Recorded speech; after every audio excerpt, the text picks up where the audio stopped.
This is Leadership in Action, and I'm Casey Cheshire. Join me as we delve deep into the passions, expertise, and experiences of Boston area innovators. Sponsored by the Boston chapter of the Entrepreneurs Organization. This is Leadership in Action. I am so excited to introduce you to the guest today. Have you ever been in a meeting and it's one of those meetings and you're not really sure what's going on? Like you're paying attention, but you're like, why are we even talking about this? And you look up from the table and then you see this guest and he's looking back at you and he's thinking the same thing. He's like, what are we doing here? Right? This guy is awesome. He is a serial entrepreneur. He's an innovator. He's a disruptor. He sees the forest from the trees and the trees from the forest. He's a business coach, a one-wheel enthusiast, EO Boston Learning Chair, which is a challenge for sure, but he's pulling out some amazing events. Business coach and chief visionary of Self-Assembled Ventures, Glenn Grant. Welcome to the show. Thanks for having me, Casey. I'm glad to be here. Man, we just had to move mountains to line up our schedules to make this thing happen, but we did. It was a duel of Calendly appointments. Yes. Yes. We came out victorious. Yes, it's like you have two Calendly accounts talk to each other, then they go in this infinite loop where no one can ever find the right time. But we're here. So I want to start this with a bang. I want to ask you, what is a common misconception? A myth, a bogus strategy, or just some kind of errant thinking around leadership or being an entrepreneur and running a business? Yeah, so I've recently gotten very much into exit planning and selling your business. So the big myth that I've been smashing is that you have to do an earnout when you sell your business. So talk to us about what earnouts are and then why you don't actually have to do that. Yeah. So earnouts are when you sell your business, you get paid for your business, right? Somebody buys it for a certain amount of money. Yeah. Cha-ching, cashola. An earnout is when part of that money, or sometimes worst case scenario, all of that money is subject to some milestones being hit and you having to work there for on an average of 1 to 3 years, usually in the 3 years area. So, you get some of your money, but then you are working in that business. And if you're an entrepreneur, you now have a boss. You're not in charge of things. They get to call the shots and usually have to hit numbers typically related to sales. And, sometimes the winds of change are blowing and things just happen in the world like now. And other times the new owner, their company, they think that they have a better plan for how it should be run. And if they are wrong, you have to deal with that and you might not be able to hit your numbers because of some decision somebody else made. Man. So what kind of percentages have you seen or typically get asked for, right? You're selling something, you get like 80% cash or options and then 20% buyer. Were you seeing higher numbers than that? So it really depends on your business. I've seen them all over the place. Usually buyers are, fairly savvy. You're not going to do it if 100% of your payout is at risk. Oh God. Typically, so they give you something, but sometimes it's been 100. If your business is in real distress and you're really just trying to get out from under it, it could be 100% earnout. There are other scenarios. I would say, in the 40 to 50% range.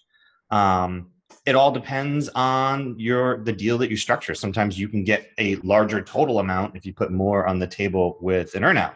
You get a less total amount if you are more insistent of getting all cash up front. What'd you take?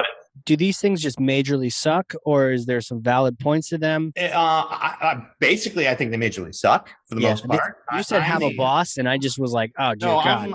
I'm very much the anti-earnout guy. Okay. I could see how it'd be hard to say it sucks if somebody bought your business for $30 million, gave you $20 million and said, you got to work to get that extra 10. I don't see how that's a sucky scenario for anybody. Yeah, not bad, right? That's not bad, But usually the numbers, in small business are not that grand, and you're risking a lot. But yeah, really for me, you have a new boss. And most of us didn't get to where we are and get into this game of entrepreneurship because we liked people telling us what to do. But there's different scenarios for different folks. And sometimes an earnout can be a great extra cherry on top. And I learned from, other folks when I was going through the process of selling my business. Basically, you want to be very happy with the number that you get on the day the deal closes, and everything else, earn out, bonus potential, what have you, is all gravy on top. And if you're not happy with that number that you get on the day that you close, then you shouldn't take the deal, or you should rethink the deal, or really think about it hard. But don't basically try to put all that earnout stuff out of your head as it's never going to come. Because if your future, your retirement, your family, your livelihood depends on the earnout coming to fruition, that may not happen. And there are some shady folks out there who don't want you to get to earnout, right? Most buyers want you to stay in the business, perform. Everybody benefits from you hitting your numbers and win. But there are some folks out there that will now start to fudge the P&L and make some numbers look some different ways. And if you're near the end of your tenure there, they might not want to pay you everything. And then of course, having a boss sucks. Right. Now, you said something really important, the idea of count what you got on the day that it closed. And I could see very easily, I mean, I'm in marketing, I get it, a little bit of a window dressing. Yeah, we're going to give you 2 million, but there's 30 million up, you can earn out. So really it's like a $32 million deal. Man, not really, because that's not really guaranteed. It's like, we have a lot of the football players, getting those new contracts lately. Well, you've got some guaranteed amounts, and then they've got those. Well, if you happen to get the pass and you catch the TD, then you get the extra bonus, but you're not really in control who calls that play. So count the stuff that you get that day. Very interesting. Very interesting. Yeah. Definitely focus on that, because a lot of us have, if not all, most of our net worth wrapped up in our businesses if we're business owners. So, depending on where you are in your professional career and, just age in life, right? Are you ready to ride into the sunset? This, you should be thinking, this is all I'm ever going to get. You could also, get 2 months into working on your earnout and be like, yeah, I don't want to do this anymore. And maybe it's your decision, not theirs, but now it's like, oh yeah, you could be off into the sunset, but now you're shackled to this thing for maybe longer than you really want to be. Yeah, things change, right? I'm sure we've seen a lot of other, friends and fellow entrepreneurs.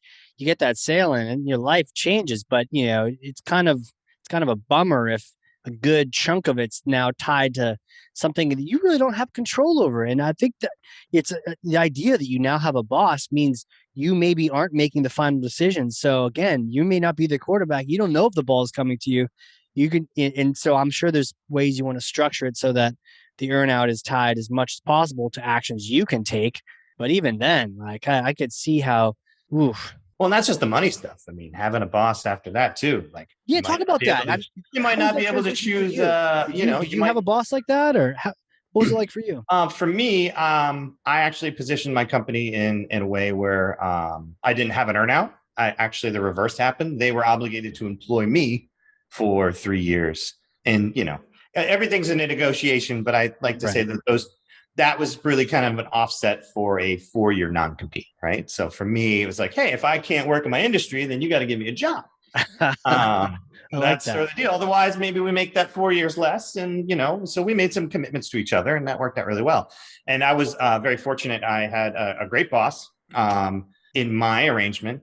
But some folks, you might not be able to even choose when you can go on your own vacation. All right. So that's a big lifestyle change. If you've been your own boss and you get to choose when you go on vacation, and maybe you want to go golfing one day or have a long weekend, and now you got to ask for permission. And if you're working for somebody who's, not so accommodating, that could be a real big bummer. I mean, what's the point of fuck you money if you can't use it, right? Right. Seriously. And then that's how it begins, right? You get in a fight over a vacation, and then you're like, I'm out of here. And then they fire you. There goes that. Yeah. 9 million you're going to get.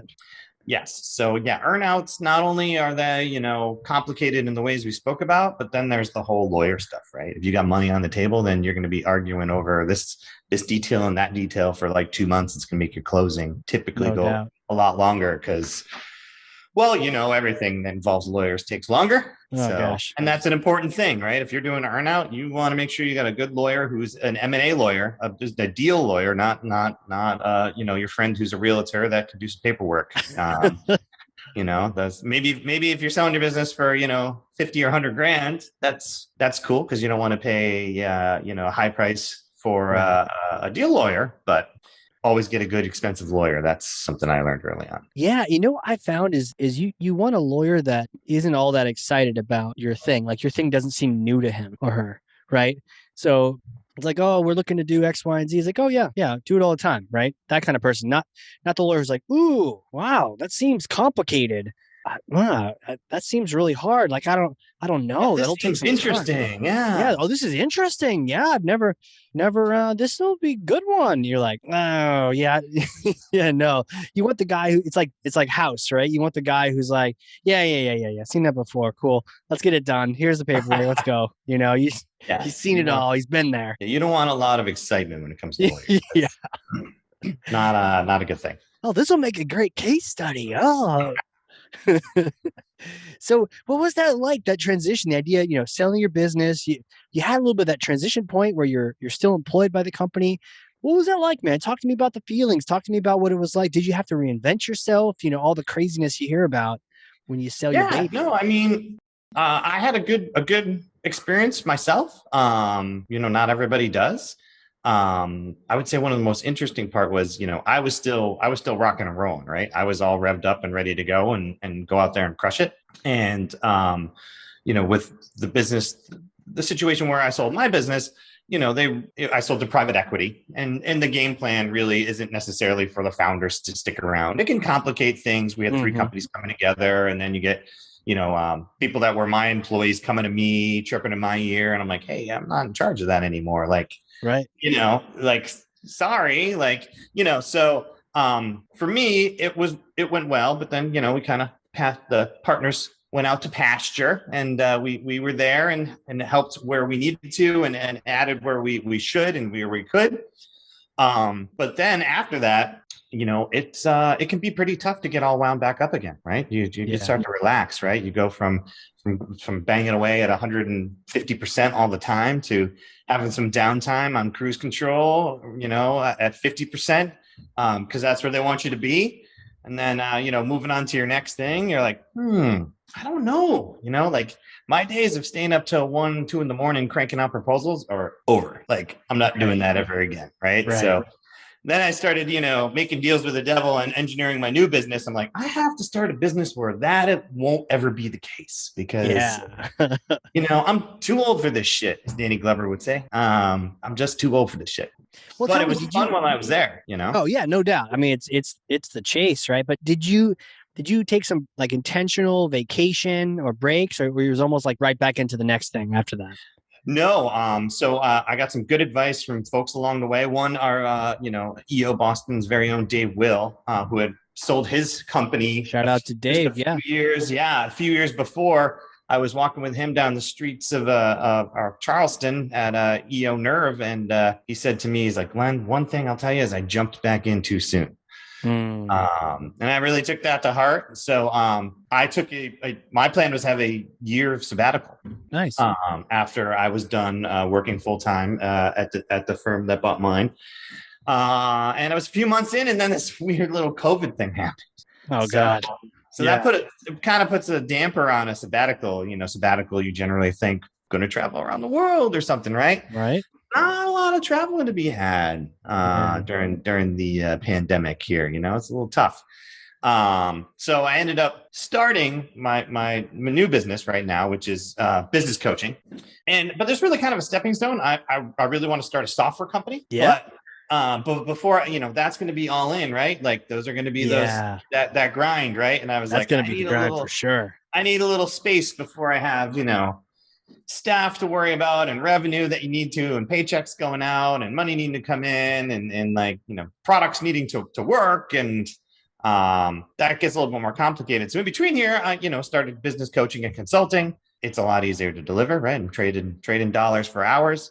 It's not super scalable. But I've been having a lot of fun talking about things that we've already been talking about with other entrepreneurs, and kind of become like a student of the art of selling your business, if you will. So I thought it was a really interesting process. And when I was done with that, I really wanted to, share with other business owners and entrepreneurs and EOers, my experiences, and, really try to have more friends that sell their business that I can hang out with and go one-wheeling stuff. Absolutely. And we got to get to the one wheel in a second. I can't go any further. We've talked about no need for an earnout. Do you have any other like go-to tips you want to share just off the bat when it comes to selling your business for those people that maybe are approaching that or even maybe were trying to gear themselves toward that? Yeah, I mean, I have a ton of tips. I mean, the Yeah, ones just that jump right throw out them at out, me, man. Just like make it yeah. rain. Make it rain tips. Um, you know, a buyer is buying your future stream of profits. That's really what a buyer is buying.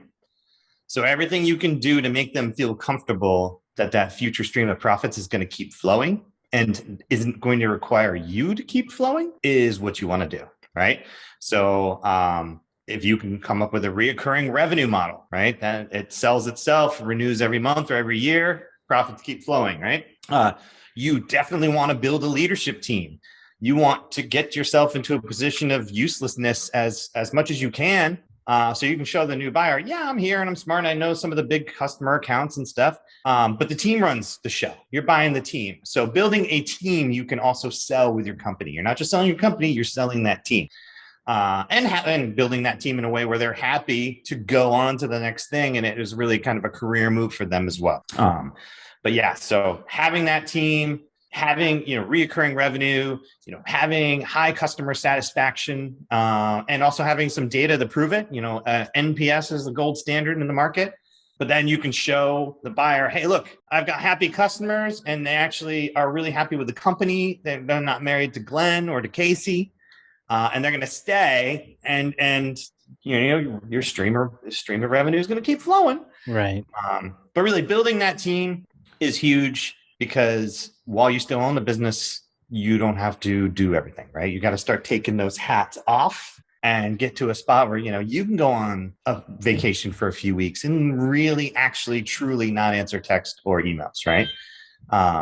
That's something that a lot of entrepreneurs don't do, right? They feel like, no, this kind of revolves around me. I'm the center of the universe. I want to feel important, but it's kind of shooting yourself in the foot in the long run. Yeah, right. It's one of those things where, I mean, I don't know if it's an ego thing, but it kind of feels nice to feel needed and important and a part of the machine that you've built. But it's that same feeling that you need to fight against when it comes to making these future buyers feel comfortable that you're not the complete linchpin to your entire organization. And when you bounce, everyone's bouncing for culture and for other reasons. And then that thing they just paid millions for is now just walked out the door. Yeah. I mean, I can totally see you want to just make them feel it's all good. It's not me. It's these other people. Start pointing to them. And then you can start having those bigger and bigger vacations. And you realize I'm really not necessary here. Right. Yeah. Or, you're necessary to some stuff, but you're not. Or to grow it. Yeah. Right. Yeah. And because those are the things that, equal earnout, right? If the world revolves around the owner, they're going to want the owner to stay. Yeah. Back to the earnout, right? Exactly. Right. One big happy circle. Well, tell me, man, when you're running that, even now, what are the different ways? Because you hear the whole "it's lonely at the top," and yeah, it kind of is, because you're leading. When you're a leader, are there certain things you do and places you go? How do you connect? How do you stay connected? And avoid that isolation that can happen when you're in like a leadership position. Yeah. So I was very fortunate that the year that I started my business, which was 2009, which was, the mortgage crisis. So that was great timing, right? Oh, yeah. So the year I started my business, I stumbled across EO, the Entrepreneurs Organization. Really all I was doing, I was going on LinkedIn and joining all the groups I could think of. And this one said Entrepreneurs Organization. I'm like, sure. And then I got like a phone call and an email back. They're like, yeah, this is kind of a private club. Who are you? What are you doing? And my business was too small at the time. Yep. And I got introduced to EO Accelerator, which is for businesses that are over 250,000 in revenue, but still under $1 million. You got to be over $1 million to get into EO. And it's just an amazing network of people. So, everybody's a business owner, an entrepreneur. You're experience sharing, you're learning things like all the stuff that I was just rambling about, earnouts and this and that, I learned through EO, through either speakers or firsthand experience sharing. I learned so much about business. I learned that I was an entrepreneur, first off, right? I was an IT guy until I got to into EO Accelerator. And then a few years in, I was like, wait a minute, I'm an entrepreneur. Right. And not just like, hey, I'm an entrepreneur because I own a business. I'm like, oh, I'm an entrepreneur. It's my job to like figure stuff out and new business models and run a company and hire people and not just fix computers all the time. So there's a little transition there. But yeah, EO, can't say enough good things about it. Accelerator was fantastic. So I'm a proud Accelerator graduate. And I've been in EO Boston proper for 10 years now. Man, and the grades are showing, just Yeah, dude. been in for a while, man.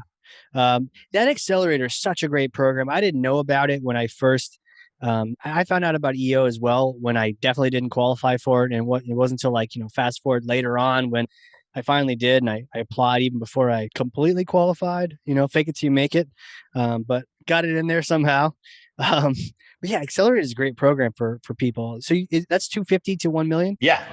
Yeah. And it's like, entrepreneur boot camp, Yeah, there's these quarterly all day workshops, along with the monthly meetings that you have with your smaller group. But the quarterly workshops, when I first started, was amazing, right? And it helps you with the whole concept of work on your business instead of in your business, right? yeah, So you're under 1 million, you're probably working in your business. You're in services, you're probably billing, time too. You're earning yeah. money, you're delivering service.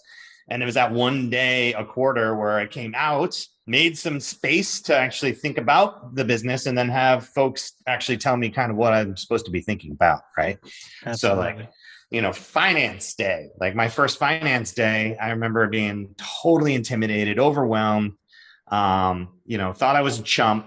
But then there's, they're pulling the group, who's this, who's that, who's done this. And somebody's like, who here has no debt? And I raised my hand. I was like the only one in the room that raised it there. I'm like, sweet, I'm doing something right. I didn't answer any of the other questions, but that was because I didn't know anything about lines of credit and small business loans and anything like that. And I was fortunate I didn't need debt, but I remember walking out of that first finance money day and saying to myself in the car ride home, well, I bought that license of QuickBooks. It's probably time to install that software when I get home and go set it up, because they asked me for a copy of this thing called a P&L, and I don't even know what the hell that is. You're like, the pill? What? What is this? Actually, P&L, I knew it was balance sheet. I was like, balance sheet? I don't know. I was a P&L manager before, but I never dealt with a balance sheet because that was, the money stuff.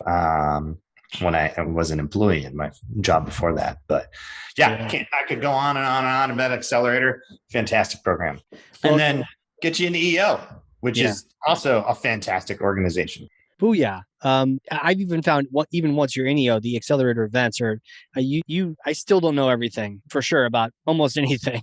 And going to those events is just a great reminder of what I probably used to know and a great fill in the gaps for the things that I probably should still know. And I love the energy of, I'm down with the startups. Like when I started my company, my IT company, G2, I had left the company I was at before, really, so I could focus on, who I wanted to work with. Right. Yeah. Because I like working with tech startups and I love working with startups. I've gone and graduated into EO proper, what have you, but I still like working with accelerators because they're still in the trenches, right? They're leading the charge and also part of the charge at the same time. So it's good energy. Absolutely, man. I love that energy. GSEA has some great energy too. Man, it's just you and me here, right? It's just us, just you and me. I love to pry a little bit. You said something really interesting, and I feel like I can relate to it. And I wanted to learn more about it. You talked about when you were joining EO, you had this sort of a realization. Maybe it wasn't a snap of the finger, but sort of slowly but steadily realizing, yeah, you were an IT guy, but you're not really an IT guy, at least anymore. You're an entrepreneur, and what that actually meant. And could you talk about that transformation? Or I don't know if it was magical for you, but the idea like I'm not really doing code. I'm not really doing IT anymore. I'm actually this other creature. What is that creature, Yeah, no, I remember it very vividly, man. I was sitting in there in one of the quarterly learning days, and I was really riffing off of, the first two books that I ever read, business books. The first one was Built to Sell, and the second one was Blue Ocean Strategy. And that one's about, differentiating your business, and getting into what the author calls a blue ocean, where the red ocean is where there's a bunch of sharks in the water and a bunch of blood in the water. And, I was in a very commoditized business space. I was in outsourced, small business IT. I could throw a stone on my office window in Boston and hit 25 other, IT MSPs.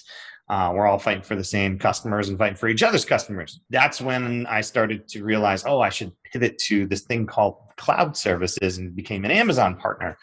But while I was thinking about that, I was like, this has nothing to do with actually setting up computers anymore and helping people with their email and things like that. And that I was thinking about how much effort and how much time it was going to take to execute this, crazy scheme I just came up with of being an Amazon cloud partner or whatever. And I was like, yeah, I'm not a senior network engineer anymore. I am sometimes, at nighttime I am, but I'm this thing called an entrepreneur. I've got to come up with a strategy that takes our business to the next place.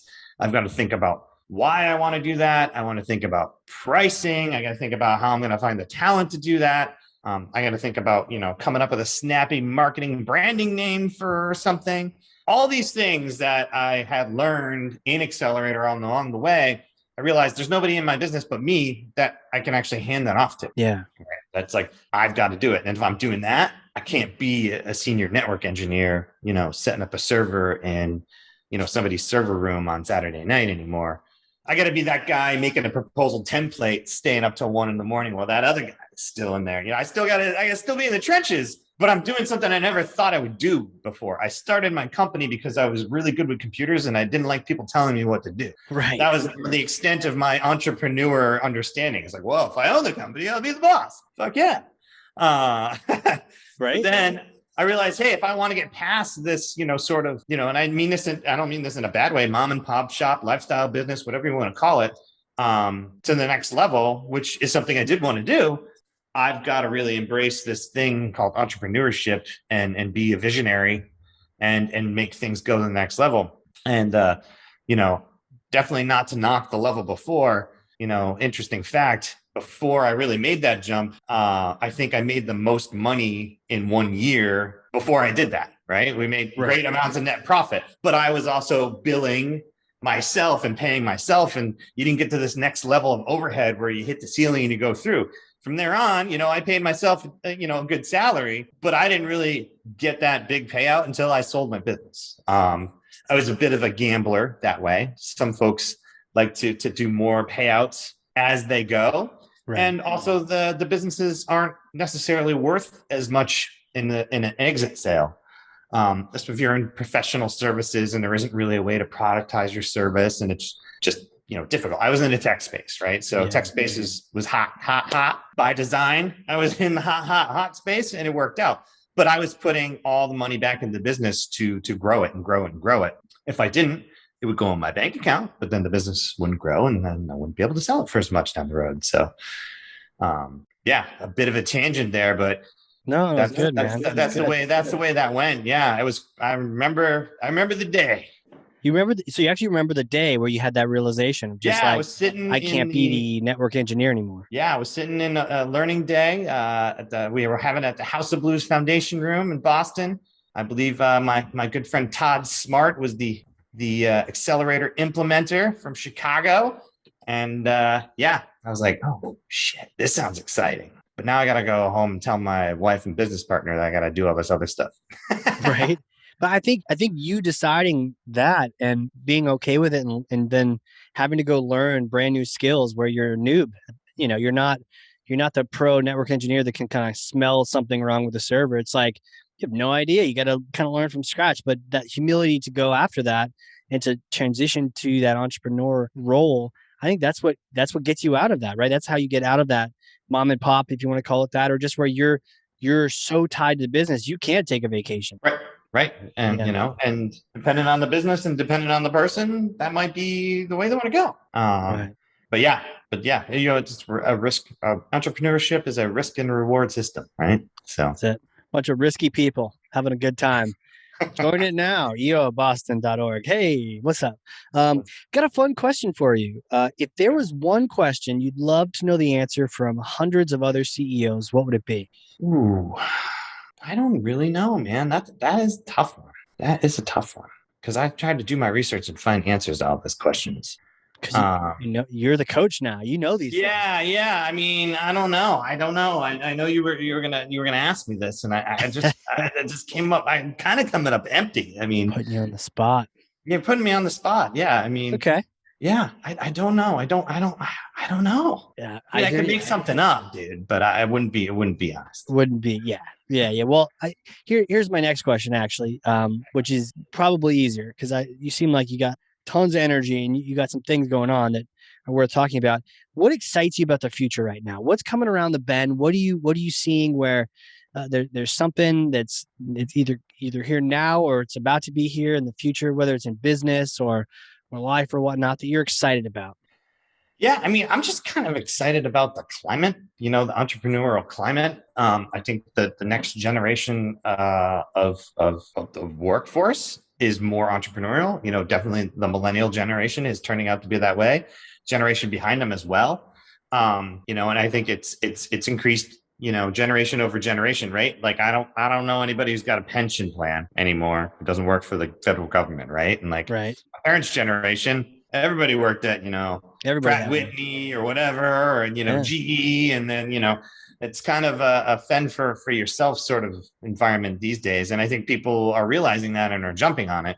The other thing is, if there's some silver lining to be had from the pandemic, it's that it just really broke the mold on the way Yeah. people do business, right? Like I remember we did video conferencing. I was big into video conferencing and Zoom before the pandemic. We had some work from home stuff, blah, blah, blah. And I would get on with vendors, specifically folks who, I was more friendly with at Amazon Web Services. And they had this like, I don't turn my camera on culture. And I would Yeah, I just remember that. Remember the weirdos that wouldn't turn them on, or the ones that yeah, would when no one else did? yeah, you had kind of, yeah, those folks that was me, Dick. Yeah. But yeah, so like, and that's gone now, right? It's like you Right. can't be like, whoa, we just don't do that. It's like, no, everybody does it now, and if you don't, then you're a real asshole. Yeah. I had a call today and the guy wasn't sharing video. So I was like, hey, we're hopping on video, right? He's like, oh yeah, we can do that. I'm like, good, because otherwise you're staring at me, talking at me, and I'm not seeing you. That's kind of weird. Yeah, it's a courtesy thing at this point. It's kind of like, Yeah. if It makes it better though. It makes it way better. Like me yeah, seeing you on the Zoom call right now, but it way would better be than if you like, were just talking to a phone. yeah, if you were having, it would be like the equivalent if you were having coffee with somebody, like, and you went and met them for the Yeah. first time having coffee, and they didn't shake your hand. You'd be Or like, whatever. Are you drinking anything right now? A little whiskey there? no, just a little agua. A little water and Diet Dr. Pepper over here. Yeah, right on. But yeah, the way that the COVID's broke the mold on the way people are doing business for interacting, Yeah. there's a different life inside of things like LinkedIn and stuff. It's not just weird, aggressive social network for salespeople. There's some other people in there now too, which is cool. They're still there, right? They're still there. But yeah, I'm kind of excited about how that mold was broken, and I think new types of business models can now emerge and take flight a little bit quicker because they're kind of dependent on people embracing that tech. I mean, dude, my mom can Zoom now, right? Like, Yeah. like everybody can Zoom or Google Meet or whatever. And there's still those WebEx folks out there, though. I mean, God, get out of there, people. Get out of there. Your yeah, building is burning. Get out of WebEx. Even GoToMeeting. Come on, join the Zoom party. There's a reason why it actually works well. But I don't know, Google Meetup, man. I mean, you're freaking Google and you can't make a better meeting platform. yeah, Killing me, small. tough. But yeah, so yeah, I'm excited about just sort of the mold being broken there for technology, and then technology being embraced in other industries that were very rigid. Yeah. Like a friend of mine, he's very well known in the gymnastics field. He's a gymnastics coach. He has been for years. Gymnastics is one of those things. Very competitive gymnastics. You eventually get to like the International Olympic Committee, right? Like one of the oldest, staunchest, bullshit, rigidest organizations in the world, right? So you got to do everything the same way. We do competitions the same way, and you got to enter them, and you got to show up at the blah, blah, blah. Boom. COVID comes, blows that up, and he creates Fantasy Gymnastics League and creates a way for kids who are really active in the programs or their gyms to start competing with each other online. And I hope and I think that type of innovation in that space will now stay, right? But if you try to introduce that while everything was, quote, fine, if, those industries are like, we do it the way that we do it, and it's the way that we've always done it, and we're never going to do it any different. I think the pandemic has actually been able to smash some of those norms, and some real innovation will now permeate into some of those old school old school methodologies and old school industries. Unbelievable. I'm with you, man. I'm stoked about the innovation, the idea of a fantasy gymnastic league. That's beautiful, man. You record it, show us what you did. I love that. Yeah, You're right. You're breaking the molds. They needed to be broken. It would have been great to not have to have all the costs associated with it, but at least we got some silver lining to your point. Beautiful stuff. I love the transition now because we've worked together in EO, the EO board. Any of those listening that are members, I highly recommend you check out the board because it's just another way to really enriches your experience, and it's also like your own. It's like a second forum. absolutely. Yeah, I mean, I joined the board right away when I was an accelerator. Actually, Oh now wow, they don't really have accelerators do that, but I ran the accelerator program while I was in it in Boston. But it was amazing. I got to go not only like meet that group of leaders, but also then go to the Global Leadership Conference, GLC, and meet folks from all over the world. yeah, I've never met that many people from all over the world. I'm from, same. some little town in Connecticut. And then, I was out in, Amherst, Mass, which, is still out in the great state of New England. Eventually I moved to Boston, but like, I mean, all over the world, like, Yeah, and very, outgoing, I'm going to talk to you people. So I have great friends now that live all over the world, and I talk to them all the time on WhatsApp and other platforms. And it can be a lot of work. Like, you mentioned the learning chair role I'm doing now. I've never done that before. It's definitely a heavier lift, but it's yeah, fun because I get to plan all the events, and, I got some say over who we bring in and what do we do. But somebody recently asked me, "Hey, Glenn, you've been on the board plenty of times. Sounds like a lot of work right now for you. Why are you doing it?"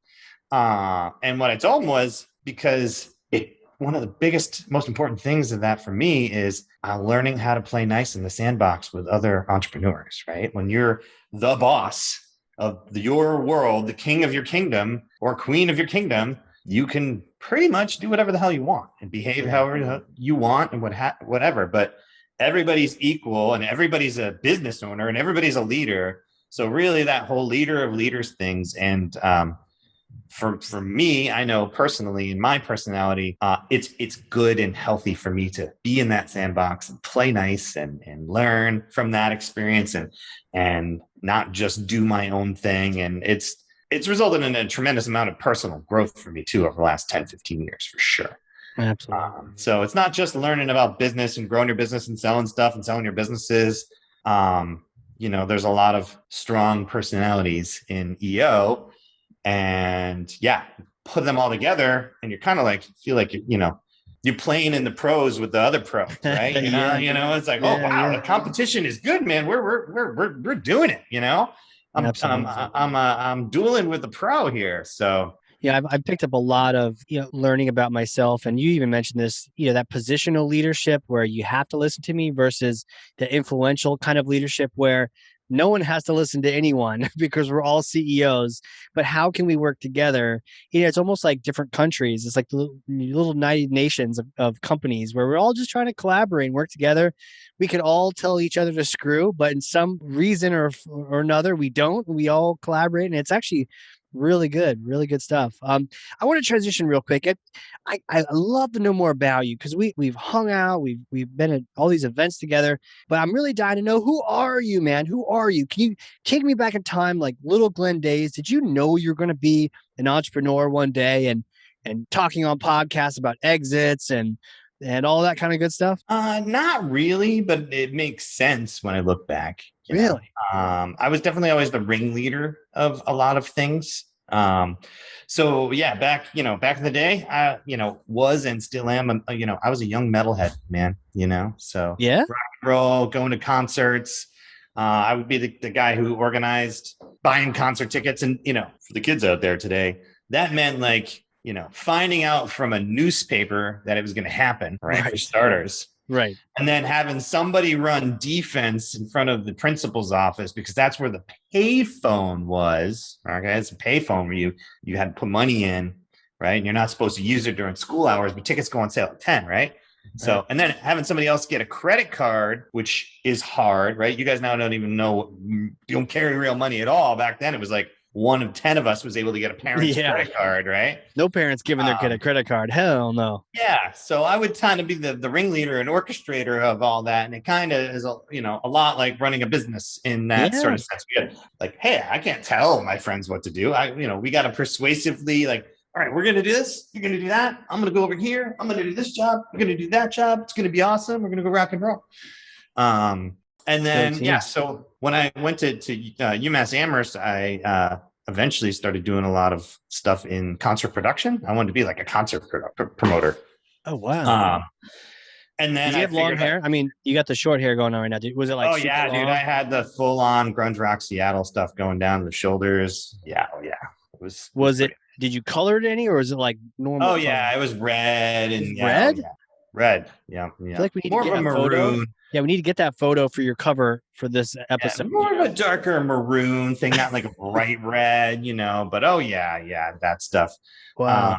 And then I was also always good with computers. So I was, doing computer stuff on the side to make money. I started one of my first businesses, I was Dr. Evil's Computer Repair. Just put up flyers around UMass. That's what you called it? Yeah, Doctor. It was right after Austin Powers came out. So that's good marketing, awesome. right? Yeah.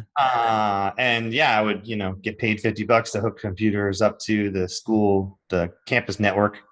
Oh, wow. And then I kept trying to do that concert stuff and realized it was going to be a long road. And somebody was like, why don't you get a job with computers? You're really good at that. I'm like, fine, I'll do that. And ended up joining .com and moving out to Boston. And from there, it just kind of grew. History. Yeah, kind of grew. So, but yeah, the entrepreneurship thing, in hindsight, definitely can see where it developed from. But, I wasn't one of those folks that, I sold some candy and some soda on the ski club bus ride, things like that. Yeah. But I wasn't one of those stories you hear of where it was like at age 7, started Twitter or whatever. Right. Well, you're having fun. You're having fun doing your thing, and then you were able to line up these business ventures with what you loved. Yeah. Wow. Now, hypothetical question: I may or may not have a time machine with me here in Nashua, New Hampshire. It sometimes when I go to New Hampshire, it feels like a time machine, man. Sometimes it does. Sometimes it does. The future, I'm sure, right? So. Out back, covered by a tarp, is the time machine. You get a chance to use it. COVID's all sad. We got some vaccines. We're feeling good. You come over, we get some lobster, and we use the time machine. You get to go back, and the time machine's special. It goes back in time to the day you started your company, the one that you eventually sold. You get to go back and meet yourself. And you don't have to worry about messing up timelines. It's all good. It's been pre-cleared with the time cops. You get a chance to talk to yourself and have a conversation. What kind of things would you say? What kind of advice, recommendations would you tell yourself? Does this time machine happen to be shaped like a phone booth by any chance? I just want to know. Bill, it may be. Yeah. I would say, dude, get in the time machine. We got to go back to even further self, Excellent. Older self, and tell us to start a business sooner. That's Sandemus. Yeah. We got to go further back in time.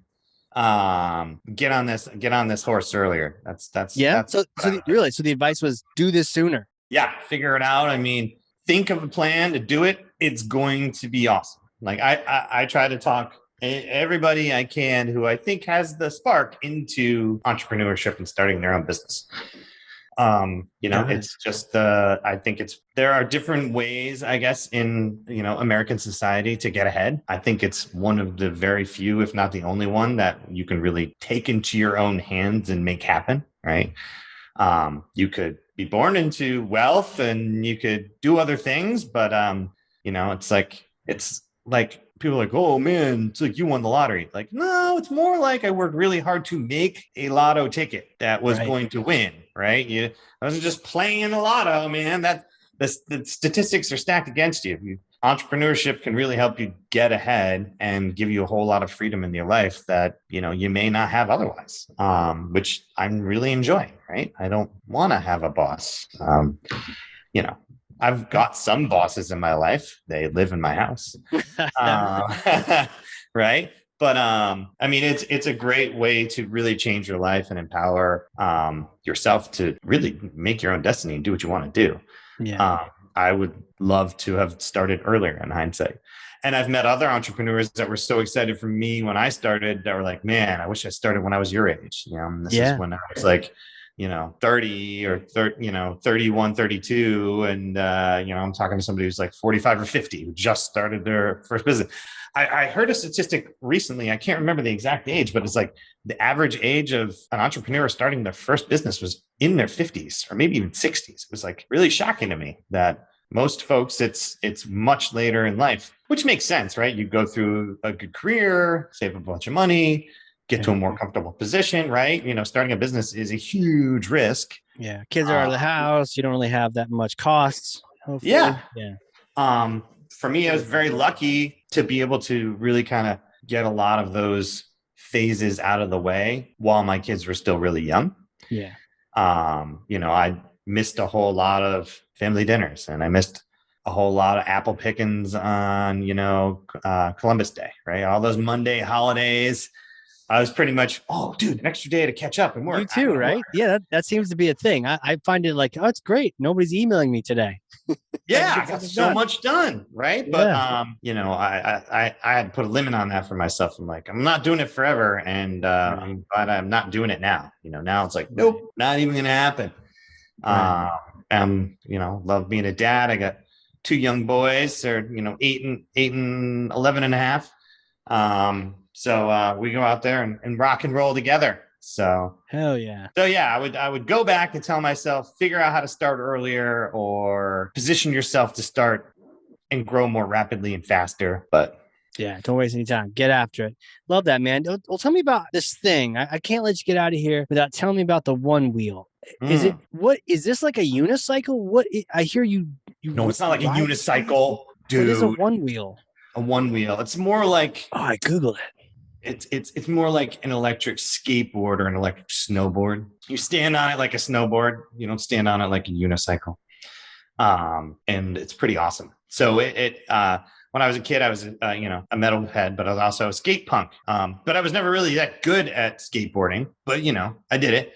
And now I'm too old to skateboard. I'll break something. But these things are awesome. It's kind of like got that Segway feel, it has brakes. Do you not break yourself as easily on this thing?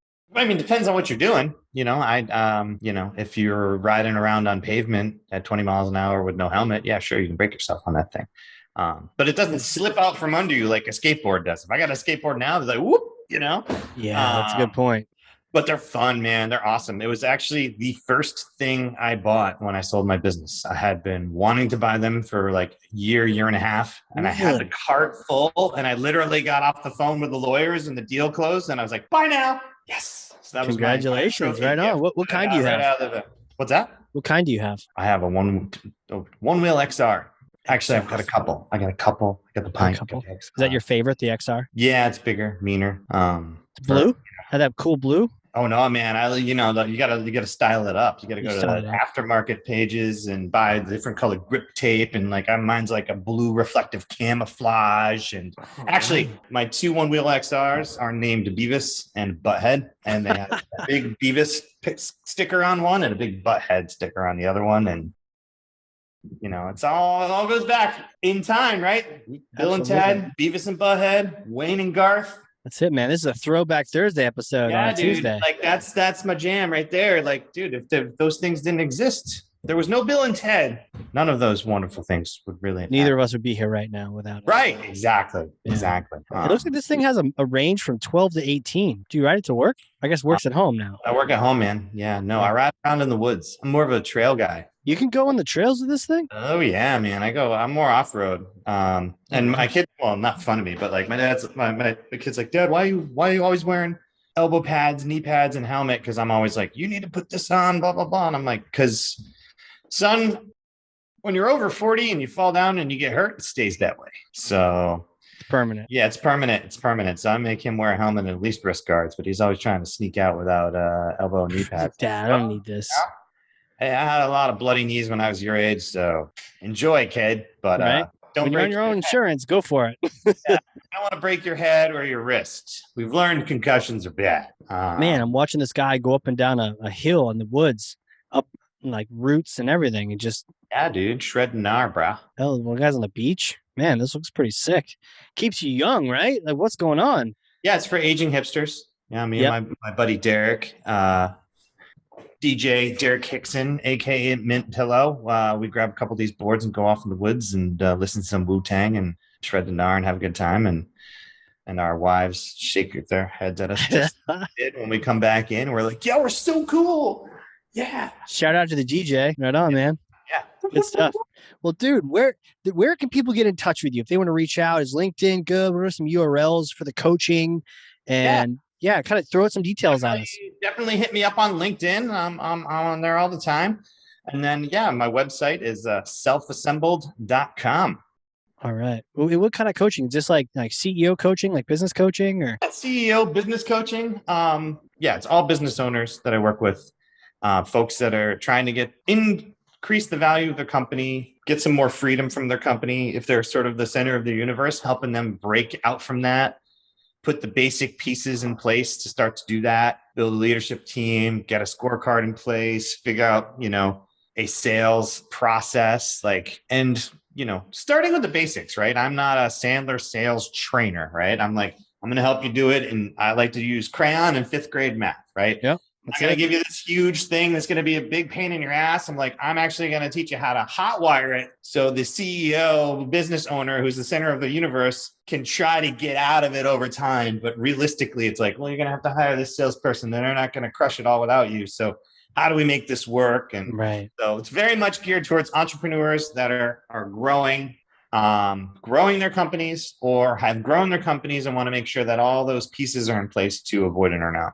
Yeah. So I'm seeing right here. Coaching for self-made entrepreneurs who want freedom from their business, which is like what we talked about today. Bam. Boom. Full circle. Back to the beginning. Dude, this has been awesome. Thank you so much. I don't know if you look at the clock, time just like warped by. This has been awesome. Fun, man. I mean, I want to thank you, Mr. Casey, for putting this together. Yeah. Getting EO Boston members in. I can't wait to see and listen to all the great conversations you've had with our members and then more. So yeah, it's kudos to you, man. I know this is a lot of work. So no, it's you, man. No, you. No, it's you, man. Well, that's it, everyone. Man, this has been great. If you're listening to this and you learn something, definitely share this with someone else. That'll make you a thought leader with one person, 30 people, 200. Just get this information out to people so that they can also, especially if you know some entrepreneurs in your forum, in your chapter, if you're not an EO, you should get in there. But if you know some people that are in that mode, they're starting to think about how to get free from the business, reach out to Glenn and get some coaching, or definitely, start thinking about that exit and all the things we talked about today. This is fantastic stuff. Thanks again, Glenn. This has been super fun. Thanks, Casey. Take care. All right, man. Thanks, everyone. Hey, we'll see you all next time. Leadership in Action is sponsored by the Boston chapter of the Entrepreneurs Organization. As the world's only peer-to-peer network exclusively for entrepreneurs, EO helps transform the lives of those who transform the world.